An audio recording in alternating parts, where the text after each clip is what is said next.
அனைவருக்கும் வணக்கம். பழனியில் தைப்பூச திருவிழா பெரியநாயகி அம்மன் கோவிலில் நேற்று கொடியேற்றத்துடன் தொடங்கியது.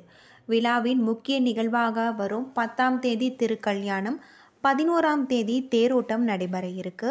பழனி தண்டாயுதபாணி சுவாமி கோவிலின் உபகோவிலான பெரியநாயகி அம்மன் கோவிலில் தைப்பூச திருவிழாவை முன்னிட்டு கொடியேற்றம் நடைபெற்றது.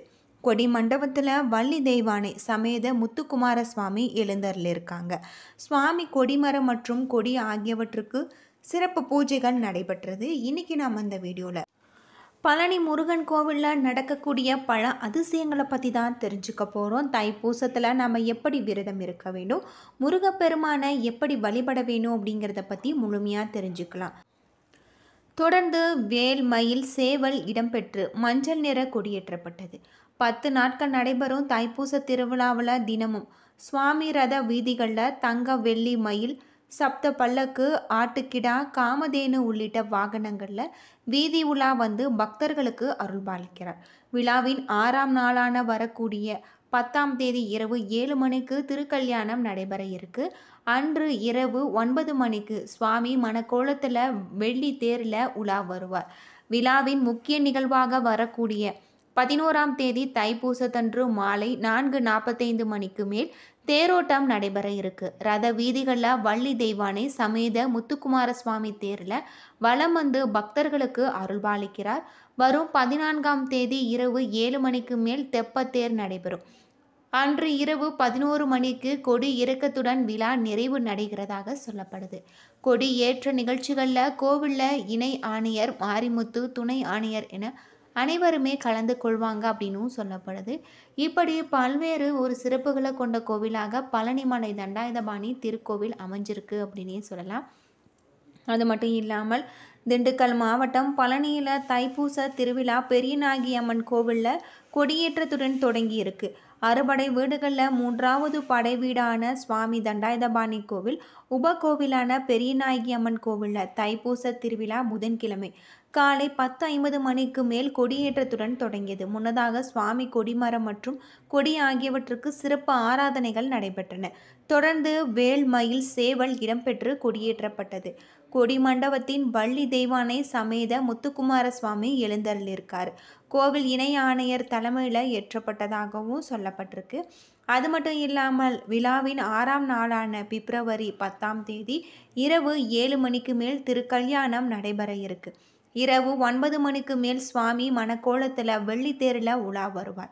விழாவின் முக்கிய நிகழ்வாக பிப்ரவரி 11ஆம் தேதி தைப்பூசத்தன்று காலை 5 மணிக்கு மேல் சண்முக நதிக்கு எழுந்தருளல், காலை 11:15 மணிக்கு தேரேற்றம், அது மட்டும் இல்லாமல் மாலை 4:45 மணிக்கு மேல் தேரோட்டம் நடைபெற இருக்கிறதாக சொல்லப்படுது. 4 ரத வீதிகளிலுமே வள்ளி தெய்வானை சமேத முத்துக்குமார சுவாமி தேரில் வலம் வந்து பக்தர்களுக்கு காட்சி தருவார். பிப்ரவரி 14ஆம் தேதி இரவு 7 மணிக்கு மேல் தெப்பத்தேர் நடைபெறும். அன்று இரவு 11 மணிக்கு கொடியேற்றத்துடன் இறக்கத்துடன் விழா நிறைவடைகிறதாக சொல்லப்படுது. தைப்பூச திருவிழாவை ஒட்டி ஏராளமான பக்தர்கள் பாத யாத்திரையாக வந்த வண்ணம் இருக்காங்க.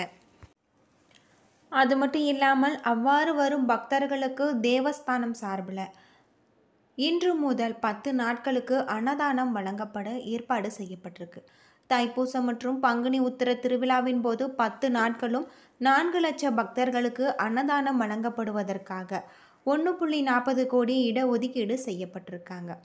அது மட்டும் இல்லாமல் பிப்ரவரி 5 காலை முதல் பக்தர்களுக்கு அன்னதானம் வழங்கப்பட்டு வந்தது.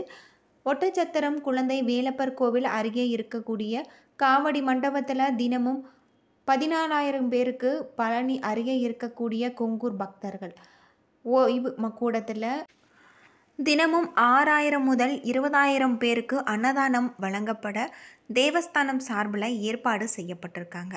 தினமும் 10,000 பக்தர்கள் வீதம் 10 நாட்கள் சேர்ந்து 2 லட்சம் பக்தர்களுக்கு அன்னதானம் வழங்கப்பட இருக்கு அப்படின்னு சொல்லப்படுது. அது மட்டும் இல்லாமல் தைப்பூச விரதம் இருந்து முருகப்பெருமானை வழிபடுவதன் மூலம் நம்முடைய பாவங்கள் அனைத்தும் தீரும் அப்படின்னு சொல்லப்படுது. தொடர்ந்து தைப்பூசத்தில் பக்தர்கள் 6 நாட்கள் விரதம் இருந்து முருகப்பெருமானை வழிபடுவது இன்னும் சிறப்புக்குரிய ஒன்று. நிறைய பக்தர்கள் பாத யாத்திரையாக வந்து முருகப்பெருமானை வழிபட்ட வண்ணம் இருக்கிறதாகவும் சொல்லப்படுது. பாத யாத்திரையாக வரக்கூடிய பக்தர்கள் தைப்பூச நாட்களில் முருகப்பெருமானை தரிசித்து வருவதாகவும் சொல்லப்படுது. தைப்பூச நாளன்று விளைபொருட்கள் முருகப்பெருமானுக்கு படைத்து வழிபடும் பழக்கம் பழம் காலந்தொட்டே இருந்து வருது. குறிஞ்சி நில கடவுளான முருகப்பெருமானுக்கு மலையில் விழுந்த பலா வாழை போன்றவற்றை படைத்து வழிபட்டு வந்ததாகவும் புறநானூற்று பாடல்களில் குறிப்பிட்டிருக்கு. தைப்பூச விரதம் இருப்பவர்களுக்கு கேட்ட வரம் எல்லாம் கிடைக்கும், ஆரோக்கியமான திடகாத்திரமான உடல் உண்டாகும், நினைத்த காரியங்கள் கைகூடும். தைப்பூச நாளன்று நல்ல காரியங்கள் எதுவானாலும் துவங்க சிறந்த ஒரு பலன்களை கொடுக்கும். இந்த நாட்களில் குரு பகவானையும் சிவபெருமானையும் முருகப்பெருமானையும் வழிபடுவது விசேஷம். இறைவன் ஒளி வடிவில் இருக்காரு என்பதை உணர்த்திய ஜீவ ஜோதியில் இரண்டரை கலந்த வள்ளலார் பெருமானையும் தைப்பூசத்தில் வணங்குபவர்களுக்கு ஆரோக்கியம் அதிகரிக்கும் அப்படின்னு சொல்லப்படுது.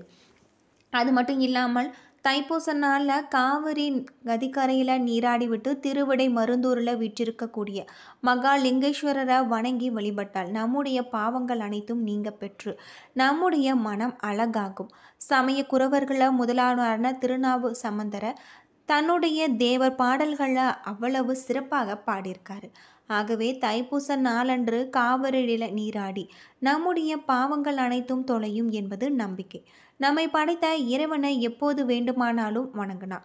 அதே சமயம் ஒரு குறிப்பிட்ட நாட்களில் வணங்கினால் அது நம்முடைய வாழ்க்கை சிறப்பாகும் என்று புராணங்களில் சொல்லப்பட்டிருக்கு. அது மட்டும் இல்லாமல் ஒரு ஆண்டின் 12 மாதங்களில் பூச நட்சத்திரம் வந்தால் தைப்பூசம் வரக்கூடிய பூச நட்சத்திரமும் பௌர்ணமியும் இணைந்து வரும் அன்றைய நாட்களில் பூரண ஒளி வீசும் சந்திரன் மிகுந்த மன வலிமையை தரும். இதனால் தைப்பூச நாளை வெகு விமர்சையாக வெகு சிறப்பு வாய்ந்ததாக புராணங்களில் சொல்லப்பட்டிருக்கு. மார்கழி மாத திருவாதிரை நட்சத்திரன்று எம்பெருமான நினைத்து நின்று நடராஜராக களி நடனம் ஆடி பக்தர்களை மகிழ்ச்சி கடலில் ஆழ்த்துவார். ஆனால் தைப்பூச நாளில் அன்னை பார்வதியுடன் இணைந்து நடனமாடி பக்தர்களுக்கு காட்சியளிப்பார். கிபி 6-7 நூற்றாண்டுகளில் தைப்பூசம் என்பது சிவ வழிபாடு நாளாக இருந்திருக்கு.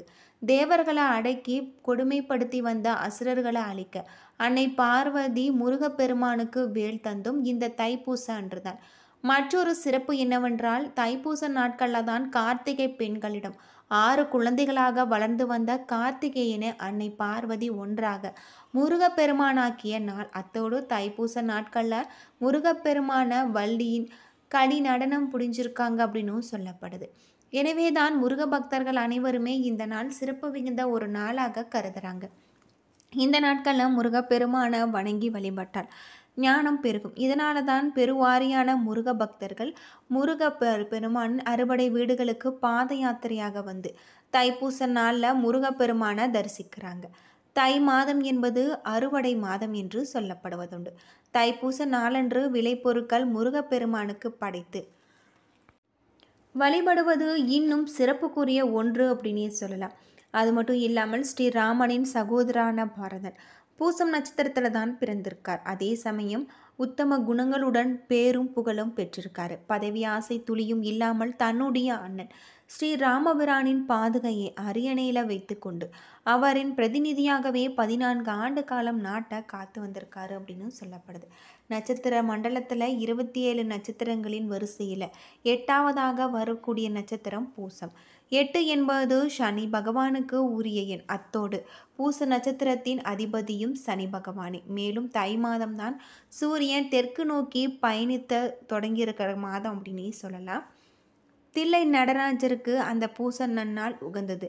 இவர் பார்வதியுடன் நடத்திய ஆனந்த நாடத்தை தில்லையின் சிதம்பரத்தில் பதஞ்சலி முனிவர் வியாக்கபாதரர் இவர்களுக்கு தில்லை வாழ் அந்தனர் மூவருமாகிய 30 முக்கோடி தேவர்களும் இந்த தைப்பூச நன்னாளில் தான் ஆனந்த நடனம் கண்டு கழித்திருக்கிறதாக சொல்லப்படுது.